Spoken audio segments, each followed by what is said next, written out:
नमस्कार दोस्तों। आज की कहानी है कर्मों का फल।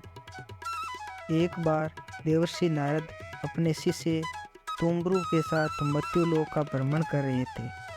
गर्मियों के दिन थे।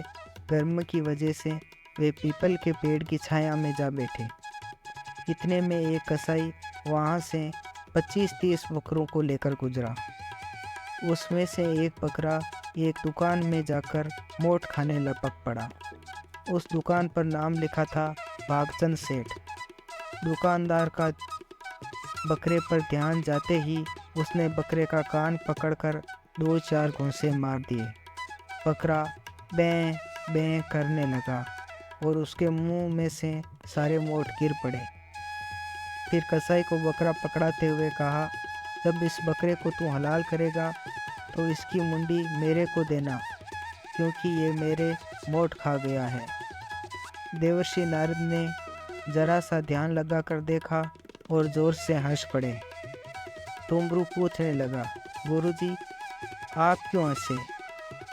उस बकरे को जब घूंसे पड़ रहे थे तब तो आप दुखी हो गए थे, किंतु ध्यान करने के बाद आप हंस पड़े। इसमें क्या रहस्य है? नारद जी ने कहा, छोड़ो भी, ये तो सब कर्मों का फल है, छोड़ो। नहीं गुरुजी, कृपा करके बताइए। इस दुकान पर जो नाम लिखा है भागचंद सेठ, वह भागचंद सेठ स्वयं यह बकरा है। यह दुकानदार भागचंद सेठ का ही पुत्र है। सेठ मरकर बकरा हुआ और इस दुकान से अपना पुराना संबंध समझकर हक के साथ इस पर मोट खाने गया। उसके बेटे ने ही उसको मारकर भगा दिया। मैंने देखा कि 30 बकरों में से कोई दुकान पर नहीं गया, फिर ये क्यों गया कमबख्त? इसलिए ध्यान करके देखा तो पता चला कि इसका पुराना संबंध था। जिस बेटे के लिए सेठ भागचंद ने इतना कमाया था, वही बेटा मोट के 4 दाने भी नहीं खाने देता, और गलती से खा लिए हैं तो उसी बाप की मुंडी मांग रहा है।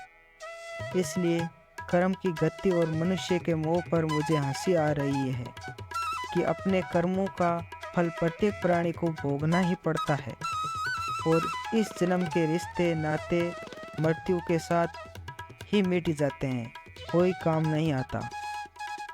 इस कहानी से हमें यह शिक्षा मिलती है कि अपने पाप और पुण्य का हिसाब इंसान को खुद ही भोगना है। इसलिए सैकड़ों हाथ से इकट्ठा करो और हजारों हाथों से बांटो। किसी ने बहुत ही सुंदर कहा है, पुण्य किसी को दगा नहीं देता और पाप किसी का सगा नहीं होता। जो कर्म को समझता है उसे धर्म की समझ की जरूरत ही नहीं। आप सभी का दिन शुभ हो।